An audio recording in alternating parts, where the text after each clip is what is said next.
Welcome to our channel. Today we how to subscribe with LeaseDashboard to monitor lease expirations. Easy tutorial step by step clearly. Open your web browser and go to the LeaseDashboard website. Log in to your account using your credentials. Once you are logged in, navigate to the dashboard. Look for the Subscriptions tab in the main menu. Click on the Subscriptions tab to open the subscription options. Find the option for lease expiration monitoring. Click on the lease expiration monitoring option to access the details. Review the features included in the lease monitoring service. Select the desired subscription plan that fits your needs. Fill out any necessary information required for the subscription. Confirm your payment information if prompted. Review the terms and conditions presented on the screen. Wait for a confirmation message indicating that your subscription was successful. To monitor lease expirations, return to the dashboard. Locate the section for lease expirations in your account.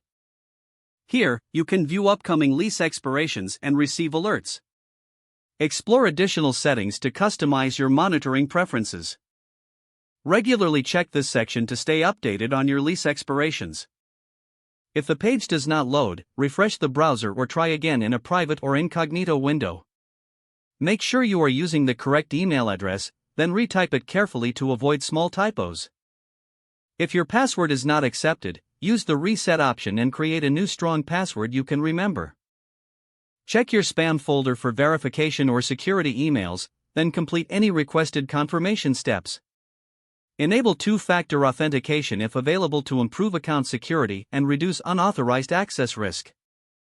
After signing in, review your profile details so your contact information and settings are accurate and current. If you see an error message, note it down and try again after restarting your device and internet connection. Log out when you finish, especially on shared devices, to keep your account and payment information secure. If the page does not load, refresh the browser or try again in a private or incognito window. Make sure you are using the correct email address, then retype it carefully to avoid small typos. Don't forget to like this video and subscribe to our channel for more step-by-step tech guides.